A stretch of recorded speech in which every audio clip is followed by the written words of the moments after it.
Hello my dear students, welcome to your master chem channel. कैसे हैं आप लोग? Very good.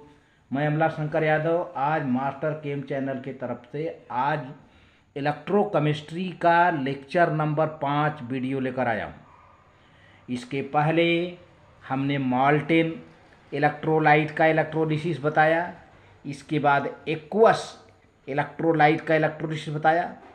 आज भी एक्वस इलेक्ट्रोलाइट है, लेकिन आज के इलेक्ट्रोलिसिस में बच्चों थोड़ा सा अंतर है। आज का जो इलेक्ट्रोलिसिस है दो टाइप का है, हालांकि दोनों एक्वस इलेक्ट्रोलाइट हैं, एक्वस कॉपर सल्फेट दोनों है, लेकिन पहले वाले में इनर्ट इलेक्ट्रोड रहेगा और दूसरे वाले में कॉपर इलेक्ट्रोड रहेगा। आपका देखे electrolysis of aqueous copper sulphate solution using inert electrode, मैंने यहाँ पर ग्रीन से लिख दिया है, using inert electrode that is platinum electrode. और दूसरे वाले में अभी हम आपको बाद में बताएंगे थोड़े समय बाद, electrolysis of aqueous copper sulphate solution using copper electrode. दोनों में अंतर है, बहुत बड़ा अंतर है।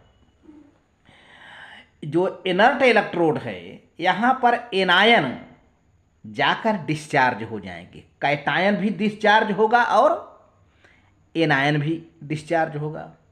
और आप जानते हैं कि एनायन का एनोड पर होता क्या है? ऑक्सीडेशन। तो यहां पर एनायन ऑक्सीडाइज हो जाएगा इनर्ट इलेक्ट्रोड पर जाकर के। लेकिन जो दूसरा वाला भी बताएंगे यूजिंग कॉपर इलेक्ट्रोड, वहां पर एनायन जाएगा, दो दो एनायन जाएंगे, लेकिन वाह, वो ऑक्सीडाइज नहीं हो पाती। जो कॉपर इलेक्ट्रोड है वह खुद ऑक्सीडाइज हो जाता है और कॉपर आयन के रूप में सॉल्यूशन में आ जाता है। तो अब यहां पे देखा जाए कि जितना कॉपर कैथोड पर जमा हुआ उतना ही कॉपर एनोड से कॉपर आयन के रूप में सॉल्यूशन में आता है। बड़ी मज़े की बात है, लेकिन ज़रा सा उसका नंबर आपको इंतज़ार करिए, धीरज रखिए, उसका नंबर थोड़े समय बाद आ रहा है। लेकिन तब तक आप देखिए electrolysis of aqueous copper sulphate solution using inert electrode. यहाँ पर देखिए क्या होता है।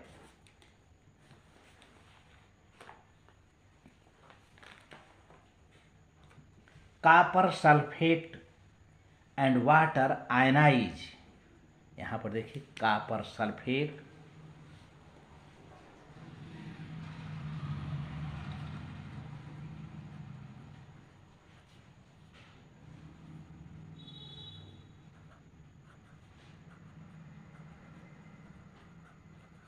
copper sulfate and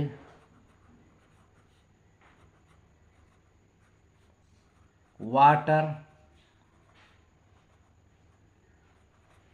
ionize as under. देखो बेटा, ये है aqueous copper sulphate,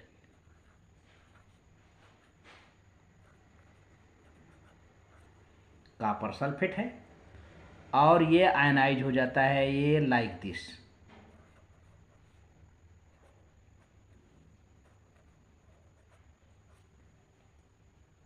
copper ion में और सल्फेट आयन में आयनाइज हो जाएगा। 2+ चार्ज तो 2 - चार्ज में, और ये ऑलमोस्ट कंप्लीटली आयनाइज होता है, करीब करीब। तो यहाँ पर लिख देते हैं ऑलमोस्ट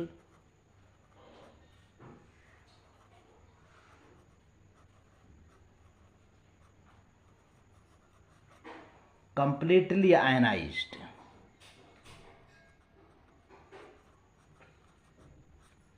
ये है। और चूंकि एक्वस है तो पानी तो होगा ही भाई, तो पानी को भी माने वाटर भी आयनाइज हो जाता है। ये है H2O that is in liquid form, और ये यहाँ टब पर डबल एरो लग जा रहा है, क्योंकि वाटर आयनाइज होता है, वीकली आयनाइज होता है, बहुत स्लाइटली आयनाइज होता है, तो ये हाइड्रोजन आयन में आयनाइज हो जाएगा और हाइड्रॉक्सिल आयन में आयनाइज हो जाएगा। और यहाँ पर आपको लिखना होगा वीकली आयनाइज्ड, वीकली आयनाइज्ड मतलब उतना तेजी से आयनाइज नहीं होता जितना कि एक इलेक्ट्रोलाइट जैसे कॉपर सल्फेट हो गया, सोडियम क्लोराइड हो गया, ये सब बड़ी तेजी से आयनाइज होते हैं। लेकिन वाटर जो है आयनाइज होगा वीकली, स्लाइटली आयनाइज होगा। अब ये आयन पड़े हैं इलेक्ट्रोलाइटिक सॉल्यूशन में। कौन कौन आयन है? कॉपर आयन, सल्फेट आयन, और पॉजिटिव आयन को मैंने बताया था कैटायन, कॉपर का कैटायन, सल्फेट का एनायन, ये हाइड्रोजन का कैटायन और हाइड्रॉक्सिल का एनायन। जितने निगेटिव आयन हैं बच्चों उनको एनायन कहते हैं, जितने पॉजिटिव आयन हैं उनको कैटायन कहते हैं। मैं बार बार आयन कहता हूं तो आप ये ना घबराइएगा कि अब आयन दोनों ही हैं दोनों आयन, चूंकि निगेटिव है तो एनायन, पॉजिटिव है तो कैटायन।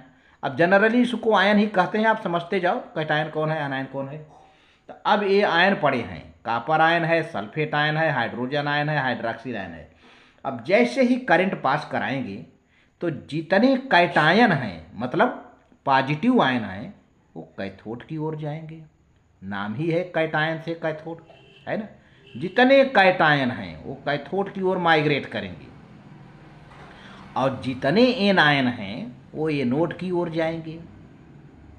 और एनोड पर होता क्या है बच्चों? ऑक्सीडेशन। एनायन जाके ऑक्सीडाइज हो जाएगा, कैटायन जाके रिड्यूस हो जाएगा। अब एक क्वेश्चन और उठता है कि वही कैटायन वही एनायन वहाँ पे ऑक्सीडाइज हो पाएगा, वहाँ पे डिस्चार्ज हो पाएगा, वहाँ पर डिपॉजिट हो पाएगा जिसका डिस्चार्ज पोटेंशियल कम होगा। मैंने पहले भी बताया था, तो ये चीज़ आप जानते रहो। इसके लिए मैंने सीरीज भी दे रखा है पिछले वीडियो में। तो चलिए, on passing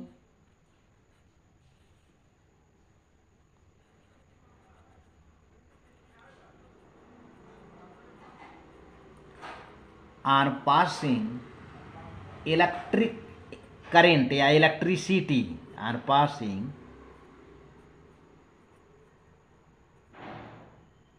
electricity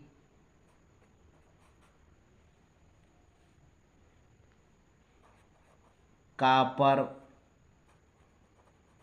ion and hydrogen plus ion माने दोनों कैटायन है, move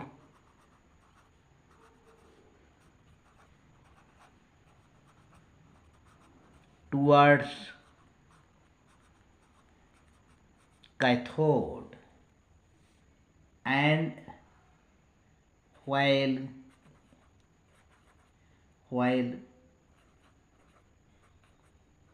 sulfate ions and hydroxyl ions move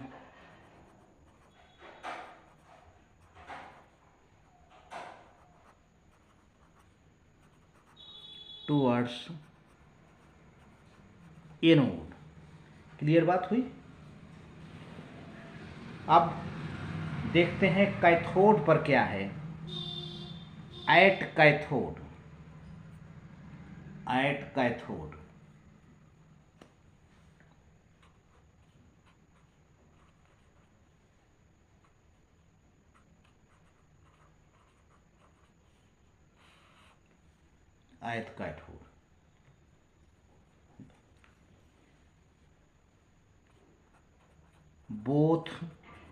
both का मतलब यही दोनों, copper ion and hydrogen plus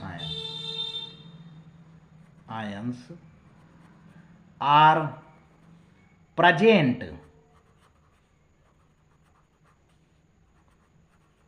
near the cathode.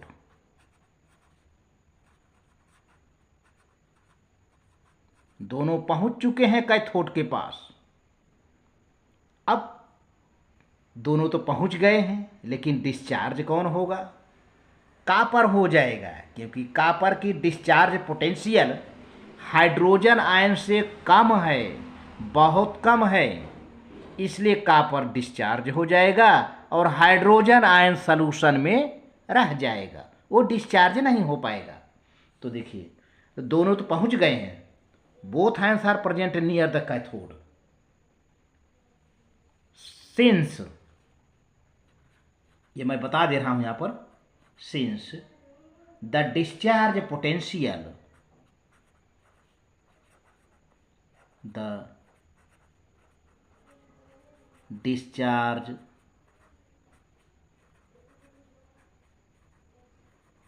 potential of copper ion is less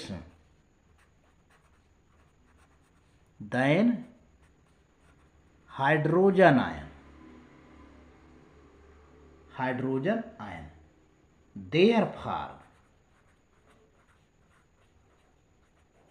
therefore copper ions discharged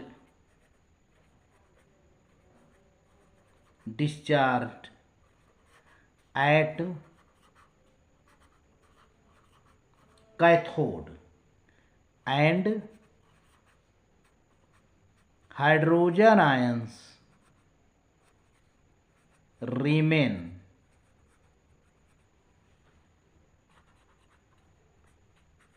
in the,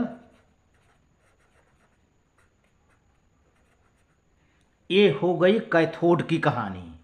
cathode पर दो दो कैटायन गए, दोनों कैटायन में बड़ा कंपटीशन है डिस्चार्ज होने को लेकर के, लेकिन कैटायन मतलब पॉजिटिव आयन वही डिस्चार्ज हो पाएगा जिसका डिस्चार्ज पोटेंशियल कम हो।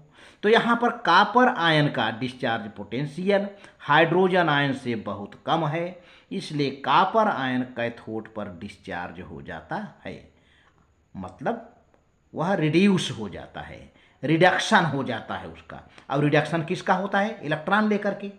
तो देखिए, ये है कॉपर प्लस आयन, यहाँ पर दो पॉजिटिव चार्ज है बच्चों, तो दो पॉजिटिव को मिटाने के लिए दो निगेटिव चाहिए, दो इलेक्ट्रॉन ले लिया। ये कॉपर प्लस आयन यानी कॉपर कैटायन, यह दो इलेक्ट्रॉन ले लिया, और जो लेता है उसका क्या होता है? रिडक्शन। तो यहाँ लिख दो भाई, यहाँ हो गया रिडक्शन। अब यह न्यूट्रल कॉपर एटम में बदल जाएगा, न्यूट्रल कॉपर एटम में बदल जाएगा। और चूंकि इलेक्ट्रॉन लेने के बाद यह न्यूट्रल हुआ, इसको कहते हैं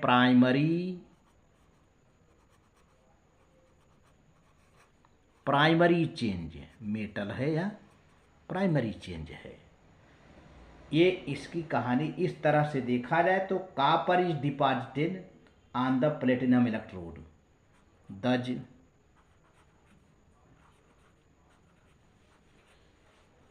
copper is deposited on the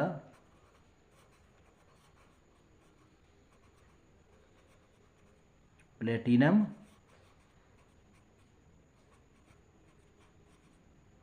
electrode.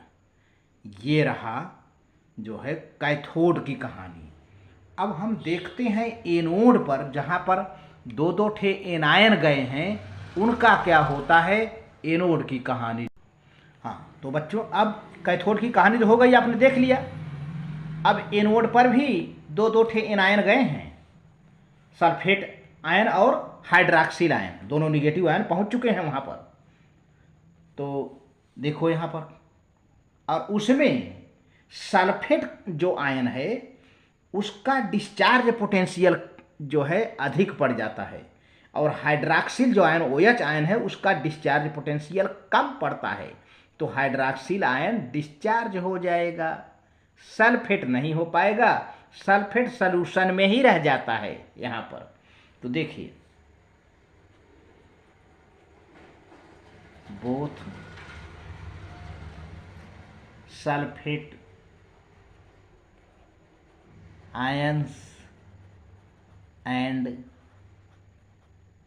Hydroxyl ions, मतलब दोनों में निगेटिव है तो एनायन हो गए, ions are present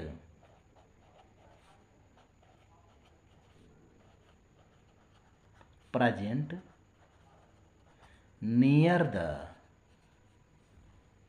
anode. Anode की ओर तो गए ही हैं, एनोड पर हम कर ही रहे हैं रिएक्शन, नियर द एनोड। अब होगा क्या, दोनों एकदम मौजूद हैं वहाँ पर, मेन मोर्चे पर दोनों प्रेजेंट हैं नियर द एनोड। अब होता क्या है कि since the discharge potential of hydroxyl ion is less than that of the sulphate ion, तो हाइड्रॉक्सिल आयन पहले डिस्चार्ज हो जाएगा। OH आयन की डिस्चार्ज पोटेंशियल कम पड़ती है सल्फेट से, इसलिए OH आयन डिस्चार्ज हो जाएगा, सल्फेट सॉल्यूशन में रह जाएगा। तो देखिए यहां पर since the discharge potential of OH ion is less than sulfate ion. Therefore,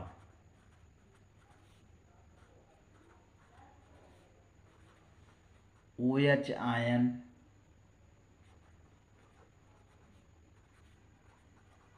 are discharged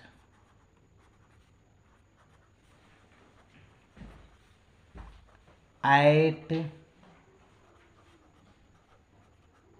anode. Discharge at anode का मतलब समझा, वो ऑक्सीडाइज हो जाएंगे एनोड पर, डिस्चार्ज हो रहे हैं एनोड पर, ऑक्सीडेशन होता ही है ना, तो यहाँ पर डिस्चार्ज हो रहा है, जमा हो रहा है, डिपॉजिट हो रहा है, तो ऑक्सीडाइज होने के बाद ही होगा discharge at anode.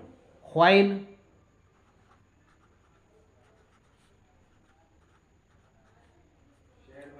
Sulphate ion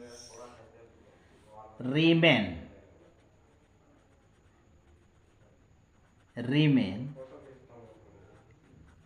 in the solution। तो अब देखो बेटा क्या है, 4OH ले लिया बैलेंस करने के लिए। हमको इक्वेशन, अब आप मतलब समझिए कि ये 4 क्यों लिया, हमको इक्वेशन को बैलेंस करना है। तो यहाँ पर 4OH का मतलब क्या समझा, 4 माइनस है और 4 माइनस है, और एनोड पर रिडक्शन होता है, तो रिडक्शन किसका होता है, सॉरी एनोड पर रिडक्शन बोल दिया, सॉरी एनोड पर ऑक्सीडेशन होता है। तो ऑक्सीडेशन किसका होता है, जो इलेक्ट्रॉन देता है, तो 4 इलेक्ट्रॉन दे देगा, -4 इलेक्ट्रॉन निकल गया। तो अब ये क्या हो गया बच्चों, एनोड पर ऑक्सीडेशन हो गया, ऑक्सीडेशन हो गया। अब ये हो गया 4OH, ये न्यूट्रल हो गया, और इसको कहते हैं प्राइमरी चेंज। अभी सिर्फ न्यूट्रल हुआ है। अब ये 4OH आपस में रीअरेंज होकर के केमिकल रिएक्शन करके नया प्रोडक्ट बनाएंगे, तो सेकेंडरी चेंज कहते हैं। अब देखो 4OH है ना, तो यहाँ पर केमिकल रिएक्शन लिख दीजिए, केमिकल रिएक्शन होगा हल्का सा, ताकि बिना केमिकल रिएक्शन के ये बनेगा नहीं। तो 2H2O, देखो 2 2 जा 4, 4 हाइड्रोजन आ गए, 2 ऑक्सीजन आ गया, और ये लिक्विड में रहेगा, और बाकी O2 gas. and this change is known as secondary change. Secondary change हुआ, यानी ऑक्सीडेशन रिडक्शन के बाद जो भी चेंजेज होते हैं उसको सेकेंडरी चेंज हमने बताया है। तो इस तरह से ये हुआ, तो कहने का मतलब होता है कि एनोड पर ऑक्सीजन रिलीज हुआ। इस तरह से हमारा फाइनल जो रिजल्ट है, एनोड पर क्या हुआ, ऑक्सीजन रिलीज हुआ। तो दज O2 is liberated, O2 is liberated at anode. इस तरह से तब सॉल्यूशन में क्या क्या रह गया, सॉल्यूशन में क्या क्या रह गया था, अब आप याद करो सॉल्यूशन में क्या क्या रह गया था। अरे ये क्या कहते हैं, हाइड्रोजन रह गया था और सल्फेट रह गया था। वो आपस में रिएक्शन करके सल्फ्यूरिक एसिड बनाएंगे इन सॉल्यूशन। यहाँ पर इन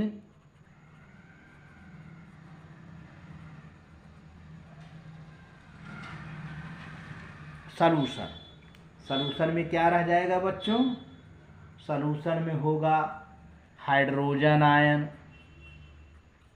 और सल्फेट आयन, और ये मिल करके, चूंकि ये तो डिस्चार्ज हो नहीं पाए थे, हाइड्रोजन आयन नहीं डिस्चार्ज हो पाया था, सल्फेट आयन भी डिस्चार्ज नहीं हो पाया था, दोनों बेचारे सॉल्यूशन में पड़े रहे। अब ये आपस में रिएक्शन करके सल्फ्यूरिक एसिड बना लेते हैं, H2SO4, H2SO4 sulphuric acid, sulphuric acid बन जाता है। इस तरह से सॉल्यूशन में सल्फ्यूरिक एसिड रह जाता है और एनोड पर ऑक्सीजन गैस डिस्चार्ज हुआ, कैथोड पर कॉपर डिस्चार्ज हो गया। ये रहा इलेक्ट्रोलिसिस, जिसमें हम इनर्ट इलेक्ट्रोड का यूज किए थे।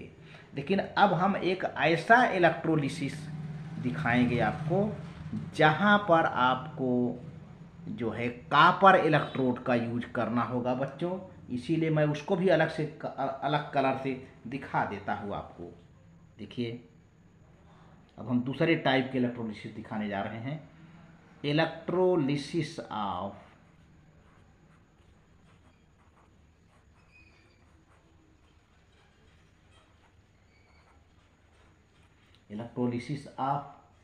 एन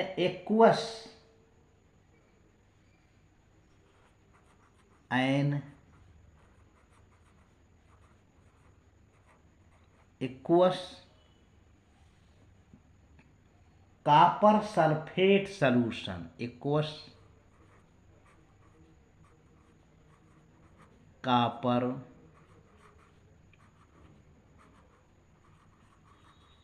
सल्फेट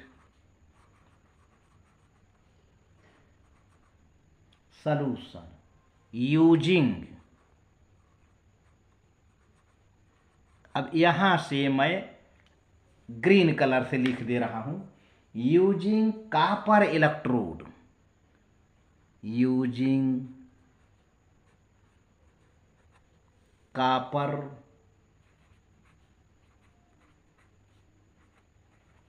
ये मैं इसलिए अलग अलग कलर से लिख दे रहा हूं कि अभी अभी आपने पढ़ा वहां पर यूजिंग, पहले वाले में यूजिंग इनर्ट इलेक्ट्रोड है ना, तो उसका इलेक्ट्रोलिसिस आपने देख लिया। लेकिन अच्छा, उसमें भी एक्वस कॉपर सल्फेट था और इसमें भी एक्वस कॉपर सल्फेट है, लेकिन यहां पर क्या है, using copper electrode, inert electrode नहीं है यहां पर कॉपर इलेक्ट्रोड है, ध्यान दीजिएगा। और इसी में आपको समझने में बहुत ही समझदारी दिखानी होगी, क्योंकि ऐसे ही सवाल बोर्ड में आते हैं, ऐसे ही सवाल IIT नीट जेई में आते हैं, मेंस में आते हैं, प्रीलिम्स में भी आते हैं। अब आपको लगता होगा कि अरे भाई एक्वस कॉपर सल्फेट सॉल्यूशन यहाँ भी है, एक्वस कॉपर सल्फेट सॉल्यूशन है वहाँ भी है, तो फिर अंतर क्या है? अंतर बहुत है। उसमें इनर्ट इलेक्ट्रोड है, इसमें कॉपर इलेक्ट्रोड है, तो अंतर नहीं हुआ। और इलेक्ट्रोलिसिस में भी देखिएगा, वहाँ पे कैटायन का रिडक्शन हो जाता था, एनायन का ऑक्सीडेशन हो जाता था। लेकिन यहाँ पर कैटायन का रिडक्शन तो होगा, लेकिन एनायन का ऑक्सीडेशन नहीं हो पाएगा। एनायन का ऑक्सीडेशन नहीं हो पाएगा। अब आपको बड़ा विचित्र लगता होगा कि एनायन एनोड पर तो गए, उनका ऑक्सीडेशन क्यों नहीं हुआ, है ना? तो अब ये आपको अभी दिखेगा क्यों नहीं ऑक्सीडेशन हुआ, है ना? तो चलिए,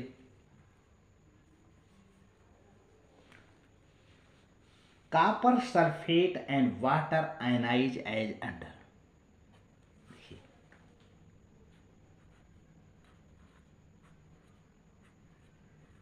copper sulphate and water ionise as under.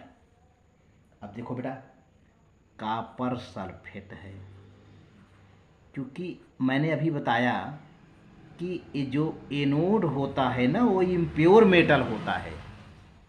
आपको लगता होगा कि जो यहाँ पर एनोड है इम्प्योर कॉपर का बना है, और इसीलिए कॉपर का ऑक्सीडेशन हो जाता है।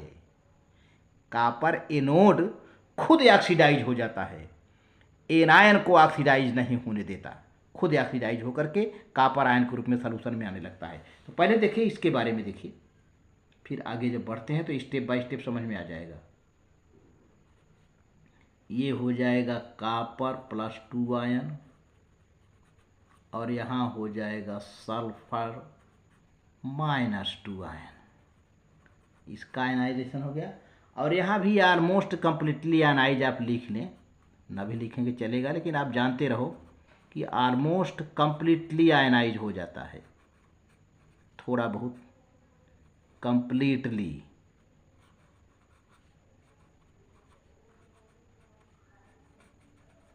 आयनाइज्ड। और वाटर ले लो बेटा, तो ये कंप्लीटली आयनाइज नहीं होता है, वीकली वेरी स्लाइटली आयनाइज हो जाता है। तो इसलिए यहाँ पर डबल एरो दिखाया गया है, हाइड्रॉक्सिल आयन, हाइड्रोजन आयन और हाइड्रॉक्सिल आयन। तो ये स्लाइटली वीकली आयनाइज होता है, यह आप जानते रहो, इसलिए बार बार मैं लिख दे रहा हूँ ताकि आपके दिमाग में ये चलता रहे। तो ये अब ये आयन सॉल्यूशन में पड़े रहेंगे, अब तब तक पड़े रहेंगे जब तक कि इलेक्ट्रिक करंट न सप्लाई किया जाए। और जब तक इलेक्ट्रिक करंट नहीं सप्लाई किया जाएगा ना, न तो ये एनोड की ओर जाएगा, ना कैथोड, कहीं नहीं, कुछ नहीं। जैसे ही इलेक्ट्रिसिटी सप्लाई किया गया, सारे कैटायन मतलब सारे पॉजिटिव आयन कैथोड की ओर रास्ता पकड़ लेंगे, और सारे एनायन मतलब सारे निगेटिव आयन एनोड की ओर रास्ता पकड़ लेंगे, चल देंगे। अब वहाँ जाने पर क्या होता है देखिए, अब वहाँ, अब हम इलेक्ट्रोड वाइज आपको रिएक्शन देखें कि वहाँ जाने पर क्या होता है। तो अब हम देखते हैं, करंट पास कराते हैं। यहाँ पे आपको लिखना होगा are passing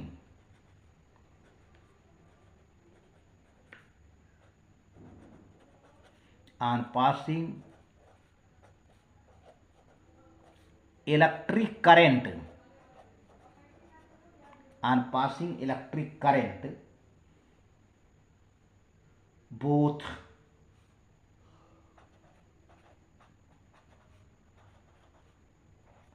copper plus ion and hydrogen plus ions move towards, move towards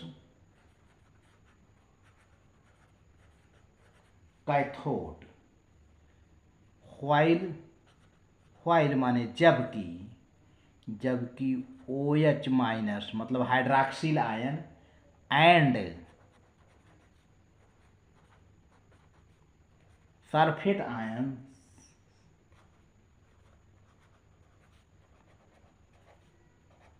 move towards anode. दोनों की पगडंडियां अलग अलग हो गई, सभी एनायन की पगडंडी एनोड की ओर सभी एनायन एनोड की ओर चल पड़े और सभी कैटायन कैथोड की ओर चल पड़े। अब चल पड़े तो क्या होता है, मूव टुवर्ड्स एनोड। तो जब चल पड़े तो फिर देखो कैथोड पर क्या होता है, कैथोड पर जाकर क्या होता है इनमें, at cathode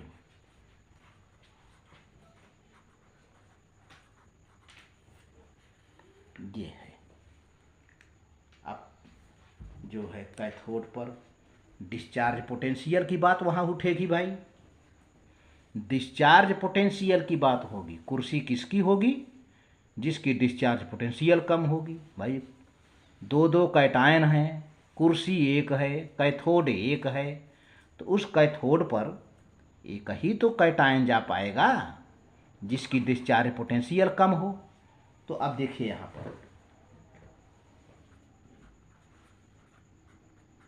both copper plus ion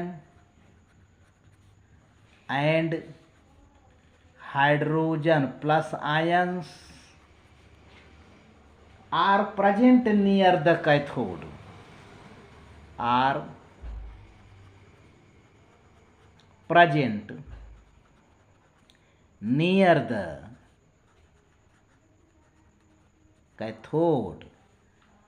सब मौजूद हो गए हैं दोनों नियर द कैथोड, बट अब बट क्या है भाई वही वही डिस्चार्ज पोटेंशियल की बात है। भाई दो लोग गए, एक कुर्सी एक, कहा गया है एक अनार 100 बीमार हैं। अब दो दो कैटायन गए हैं कैथोड पर डिस्चार्ज होने के लिए, लेकिन डिस्चार्ज कौन हो पाएगा, जिसकी डिस्चार्ज पोटेंशियल कम होगी। तो यहीं पर आएगा but, but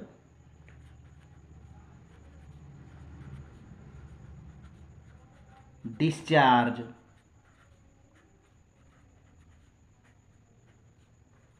potential of copper ion is less, यह बात लेस देन हाइड्रोजन आयंस है, यही ना। तो देयरफॉर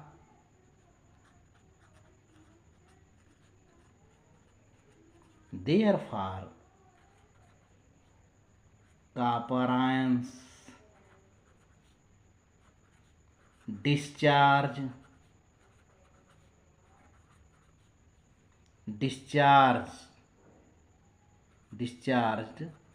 at cathode and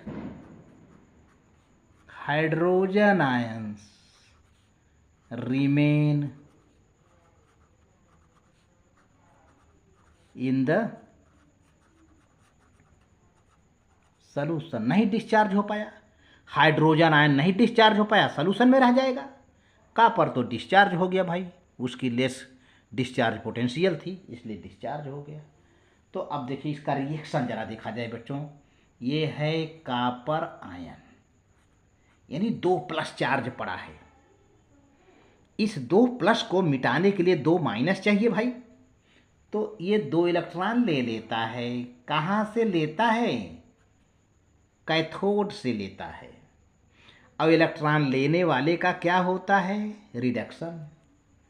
तो यहाँ आराम से लिख दीजिए रिडक्शन हो गया।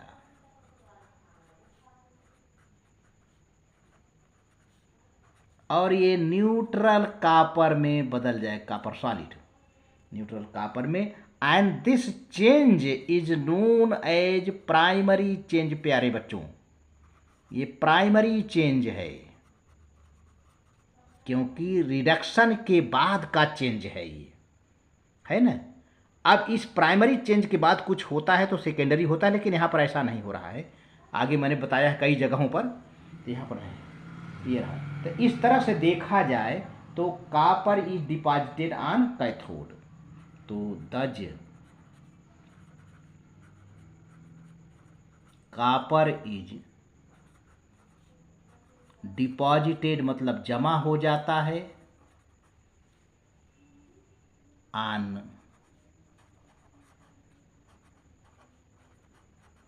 कैथोड। लेकिन अब मजेदार की बात आने लगी। जैसा कि मैंने शुरू में कहा था कि अब एनायन भी उधर गए हैं एनोड पर, क्या वो डिस्चार्ज हो पाएंगे? ना, वो एनायन डिस्चार्ज नहीं हो पाएंगे, वो एनायन ऑक्सीडाइज नहीं हो पाएंगे, है ना।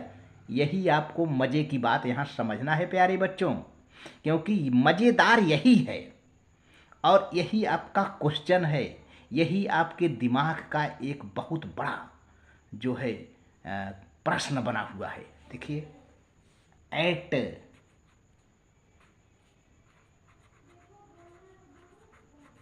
एनोड, क्योंकि एनोड पर दो दो एनायन आए हैं, वो ऑक्सीडाइज नहीं हो पाएंगे। यही तो आपको पढ़ना है यहाँ पर ना।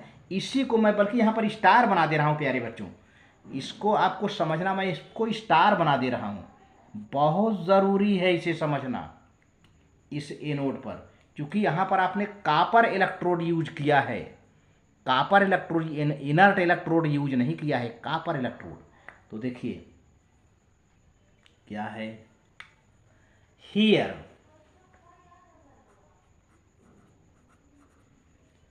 कॉपर इलेक्ट्रोड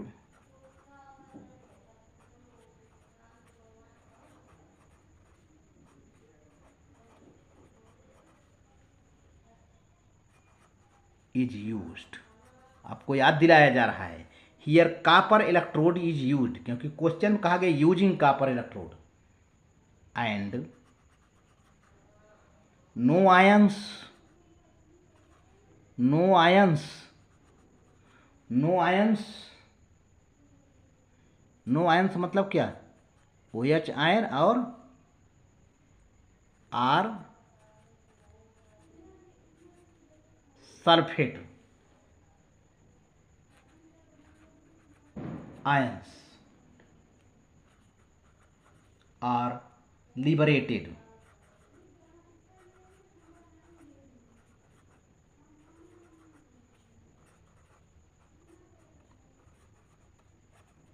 लिबरेटेड माने ऑक्सीडाइज्ड। अब देखिए, अब यही तो घन चक्कर बन गया ना, कि कह रहा है कि यहाँ पर कॉपर इलेक्ट्रोड यूज है और कोई आयन लिबरेट नहीं होगा, जबकि दो दो आयन आए हुए हैं। मैंने पहले भी बता रखा था, हाइड्रॉक्सिल आयन आया है और सल्फेट आयन आया है, लेकिन ये ऑक्सीडाइज नहीं हो पाते हैं। तब क्या होता है, अब जो आ रहा है इसको मैं थोड़ा ग्रीन कलर से लिख दे रहा हूं, but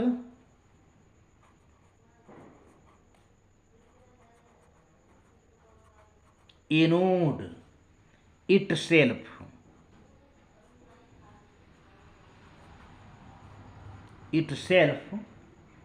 undergo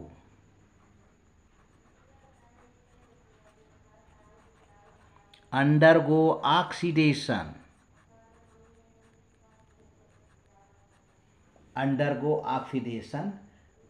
and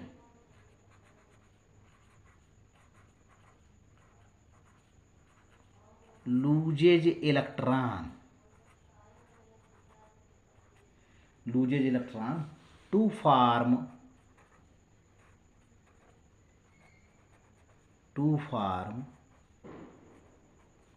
copper plus 2 ions which go into the solution, which go into the solution. This is due to reason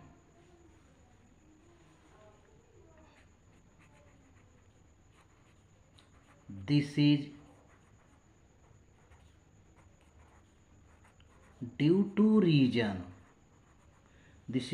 reason that copper is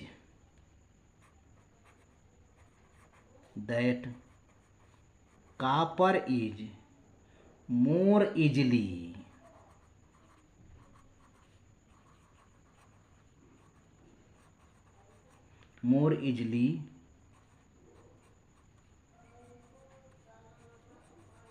oxidized than both OH and sulfate ions.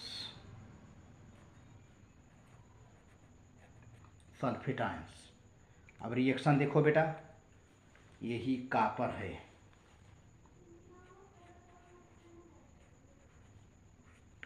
अब ये क्या हो जा रहा है, इसका oxidation हो रहा है।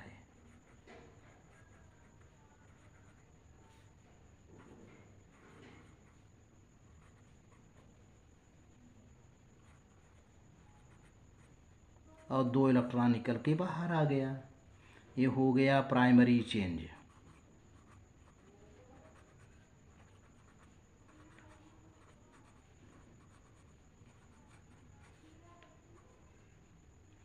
ठीक है, अब इसको आप फिर से समझ लीजिए। मैंने यहाँ से ग्रीन कलर में लिख दिया है, समझने की कोशिश करिए। यहाँ पर हमने ग्रीन कलर से पूरा लिखा है, क्यों लिखा आपको समझाने के लिए। इसके पहले मैं बार बार पढ़ाया करता था कि एनोड पर एनायन आते हैं और एनोड पर एनायन वही एनायन डिस्चार्ज होगा जिसका लेस डिस्चार्ज पोटेंशियल होगा, है ना। ये बात तो सही है। यहाँ पर भी 2 एनायन आए हैं, एक तो हाइड्रॉक्सिल आयन आया है, एक तो सल्फेट आयन आया है। तो कायदे से कहिए कि हाइड्रॉक्सिल आयन की लेस पोटेंशियल होती है, डिस्चार्ज पोटेंशियल डिस्चार्ज होना चाहिए था, लेकिन ना दोनों डिस्चार्ज नहीं हो पाते हैं। लिखा है ना कि here copper electrode is used and no ions hydroxyl ion और sulphate ions are liberated are oxidised, दोनों में से किसी का ऑक्सीडेशन नहीं होता है। बट एनोड इटसेल्फ, एनोड माने जिसका एनोड बना है, किसका एनोड बना है, कॉपर का। But anode itself undergo oxidation and loses electrons to form copper ions, है ना। जो एनोड बना है कॉपर का, इम्प्योर कॉपर का जो एनोड है, इम्प्योर कॉपर का एनोड बना है, वो खुद ऑक्सीडाइज होता है। कॉपर ही कैसे ऑक्सीडाइज होगा, अपना इलेक्ट्रॉन दे देगा। अपना इलेक्ट्रॉन जब दे देगा तो क्या बना लेगा, एक कॉपर +2 आयन बना लेगा। कॉपर 2+ आयन बन करके कहाँ चला आएगा वो, विच गो इनटू द सॉल्यूशन में आ जाएगा कॉपर +2 आयन बन करके, है। और यही कारण है कि कॉपर बड़ी आसानी से ऑक्सीडाइज हो जाता है और हाइड्रॉक्सिल आयन और सल्फेट आयन जो वहाँ पहुँचे हुए हैं वो ऑक्सीडाइज नहीं हो पाते हैं। वेरी वेरी नाइस थिंग, क्या बात है, क्या नेचर ने बच्चों बना के रखा है। साइंस केमिस्ट्री की प्यारी सी केमिस्ट्री यहाँ पर क्या बयां कर रही है कि इस तरह से हो रहा है यहाँ पर। और वहीं पर प्लेटिनम जब इलेक्ट्रोड यूज करते थे तब तो हो जाता था, लेकिन कॉपर इलेक्ट्रोड यूज कर लिए तब नहीं हो रहा है ये है। तो अब आपको कुछ इसमें से पॉइंट्स हैं, प्राइमरी चेंज तो आपने देख लिया, इसमें कुछ पॉइंट्स हैं। देखिए ये पॉइंट्स क्या क्या हैं बच्चों, जो कि इम्पॉर्टेंट पॉइंट्स हैं आपके लिए, कि the net result of electrolysis is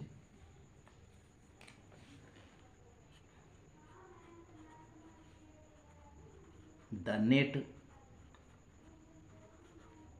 result of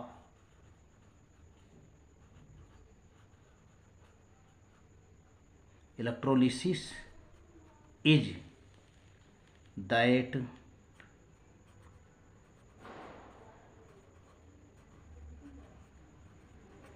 copper is deposited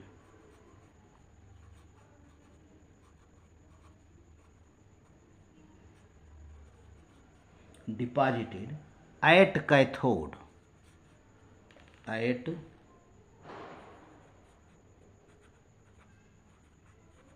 cathode from the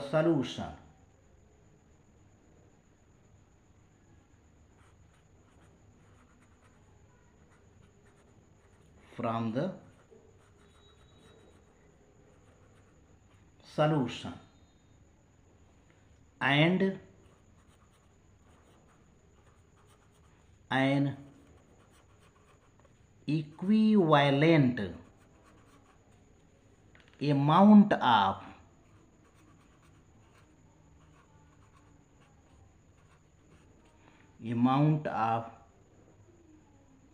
copper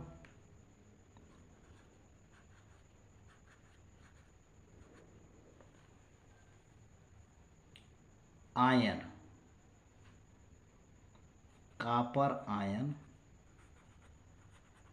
from anode dissolves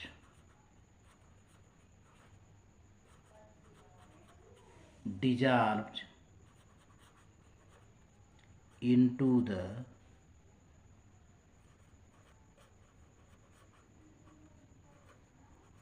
solution to form,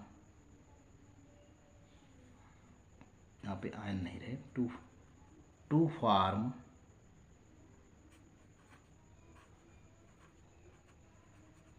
form copper ion. ये है बेटा, कहने का मतलब होता है कि सॉल्यूशन से जितना कॉपर कैथोड पर जाके जमा हो गया, सॉल्यूशन में से जितना कॉपर कैथोड पर जाके जमा हो गया, उतना ही कॉपर एनोड से कॉपर आयन के रूप में सॉल्यूशन में आ गया। क्लियर बात समझे? देखिए, कैथोड पर कॉपर जमा हो रहा है, ये कॉपर कहाँ से आया? सॉल्यूशन में से आया। अब सॉल्यूशन में कॉपर कहाँ से आया? एनोड से आया। किस रूप में आया? कॉपर आयन के रूप में आया। फिर से समझिए, कैथोड पर कॉपर जमा हो रहा है। अब आपको मालूम होगा ये कॉपर आया कहाँ से? सॉल्यूशन में से आया। फिर आप क्वेश्चन बढ़ाइए कि सॉल्यूशन में कॉपर कहाँ से आया? एनोड में से आया। देखिए यही है ना, एनोड में से आया। किस रूप में आया? कॉपर आयन के रूप में आया। ठीक है ना? तो जितना कॉपर जमा हुआ उतना ही इक्विवेलेंट अमाउंट ऑफ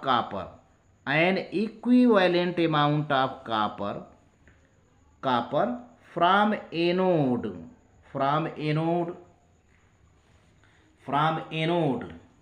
एनोड रहेगा, from anode dissolve into the solution to form copper ion. ठीक है, ये रहा। अब इस तरह से देखा जाए तो एनायन का तो ऑक्सीडेशन नहीं हो पाया, उल्टे एनोड ही ऑक्सीडाइज हो रहा है,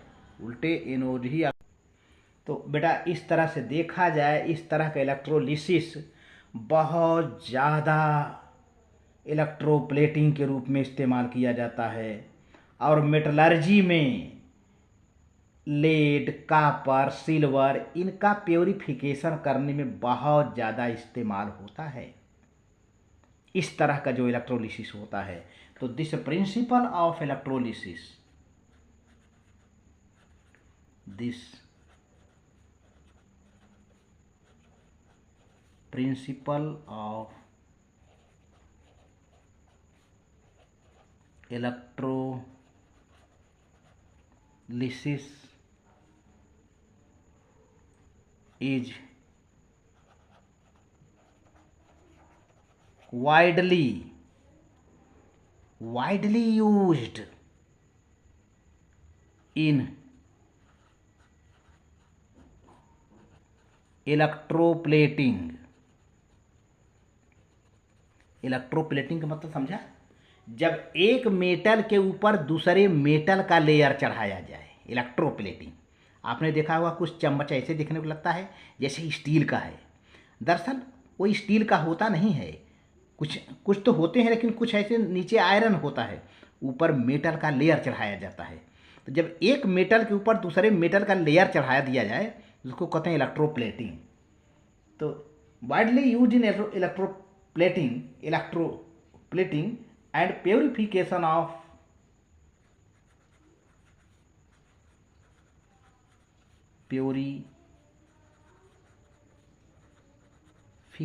ऑफ लेस रिएक्टिव, ज़्यादा नहीं, जो कम रिएक्टिव हैं।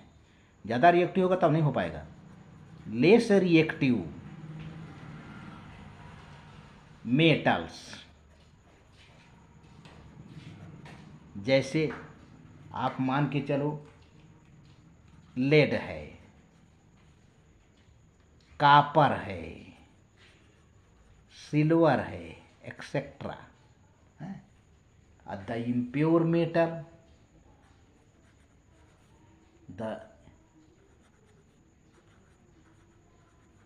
Impure metal is made anode. मैंने बताया ना, इम्प्योर मेटल को एनोड बनाते हैं। इम्प्योर मेटल को क्या बनाते हैं? Made anode. ये आप जानते रहिए हमेशा,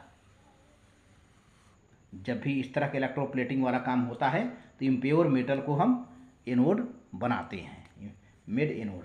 दैट डिजॉल्व, और वही डिजॉल्व होता है।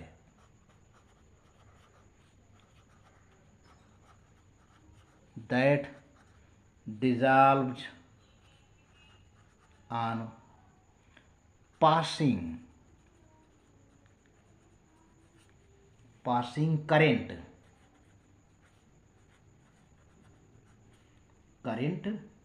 and pure metal is